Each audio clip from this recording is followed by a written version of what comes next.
Hello everybody, welcome back to this channel one more time. And today we'll be talking about the use of will and shall. I've come across many students who have problem in using will and shall in the sentences. Okay, so here I'll be just clarifying your doubts how to use will and shall in forming the sentences. because will और shall ये कुछ conditions के साथ sentence में इस्तेमाल होता है जो स्पीकर के इंटेंशन को ठीक से एक्सप्रेस करता है. Many students don't know the correct use of will and shall, तो उन्हीं के लिए like I have brought this video so that they can understand the proper and exact and the correct use of will and shall. So will और शैल के पूरे like use को समझने के लिए please stay till end watch this video till end. Okay, so let's begin. So सबसे पहले बात करते हैं, देखो जी जो शैल का इस्तेमाल होता है वो आई और वी दोनों के साथ इस्तेमाल होता है क्योंकि आई और वी को फर्स्ट पर्सन की कैटेगरी में डाला गया है. सो आई और वी के साथ आप शैल का इस्तेमाल करोगे और बाकी जो सब्जेक्ट्स हैं you, they, he, she, it, इनके साथ आप किसका इस्तेमाल करेंगे? विल का. ये यूज़ आप कब करेंगे? जब एक स्पीकर प्योर फ्यूचर बताना चाहता है, ठीक है, यानी कि वो नॉर्मल फ्यूचर की बात करना चाहता है, जैसे कि मैं जाऊंगा, खाऊंगा, सोऊंगा, वे लोग आएंगे, राम पढ़ेंगे, हम लोग नाचेंगे. जब हम प्योर फ्यूचर की बात करते हैं तो हम सिंपल सेंस में आई और वी के साथ शैल का इस्तेमाल करते हैं और बाकी you, they, he, she, it के साथ विल का इस्तेमाल कर सकते हैं. So understand this with the help of some examples.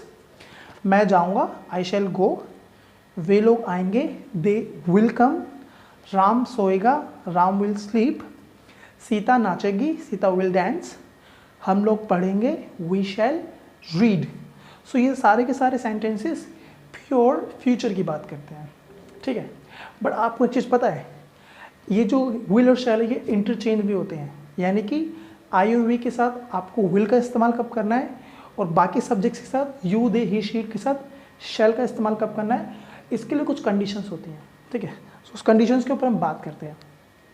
जब आप आई और वी के साथ विल का इस्तेमाल करते हैं, you, they, he, she, it के साथ, और आप जब आप शैल का इस्तेमाल करते हैं, सो उनकी कंडीशंस क्या होते हैं? स्पीकर या तो प्रॉमिस की बात करेगा, या डिटर्मिनेशन की बात करेगा, या वो थ्रेट, धमकी की बात करेगा, या वो वार्निंग की बात करेगा, या वो कंपल्शन और बाइंडिंग की बात करेगा, या फिर वो कमांड की बात करेगा.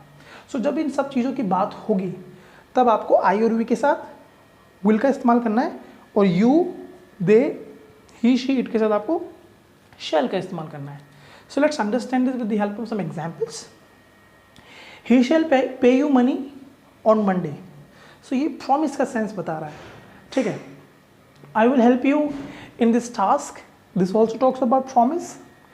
दे shall work hard to achieve success. वो मेहनत करेंगे सक्सेस अचीव करने के लिए, ये डिटर्मिनेशन की बात कर रहा है. She shell get a government job, ये भी डिटर्मिनेशन की बात कर रहा है स्पीकर के. Okay, let's talk about some more sentences. You shall go to meet him tomorrow. Like इसमें क्या है, स्पीकर ने कमांड करा है कि you shall go to meet him tomorrow. It means you are instructed to meet him tomorrow. ये compulsion होगी, binding होगी, उसको ये काम करना पड़ेगा. तो ये इसको हम कंपल्शन और कमांड की कैटेगरी में डाल सकते हैं. You shall be here for the meeting. Like it means like you are instructed to be here for the meeting, यानी कि ये भी अभी कंपल्शन है कि आपको मीटिंग के लिए यहाँ पर प्रेजेंट होना है. I will punish you, this is threat. Ram will kill Shyam, this is also threat. So ये सब कुछ कंडीशंस थे जहाँ पर आप आई और वी के साथ विल का और बाकी सब के साथ शैल का इस्तेमाल कर सकते हैं. जब भी आप इंडेरोगेटिव फॉर्मेशन बनाएंगे, ठीक है, सो आपको आई और वी के साथ हमेशा शैल का इस्तेमाल करना है, वहाँ पर आप विल का इस्तेमाल नहीं करेंगे. जैसे कि shall I help you, shall we leave, shall we do this, shall we speak, shall I take this pen. So इस तरह के इंटेरोगेटिव सेंटेंसेस में आपको हमेशा शैल का इस्तेमाल करना है, ठीक है. And you know what is the interesting thing is all about, जब भी like you are appearing in the exams तो आपको इन कंडीशंस को याद रखते हुए शैल और विल का इस्तेमाल करना है, ठीक है.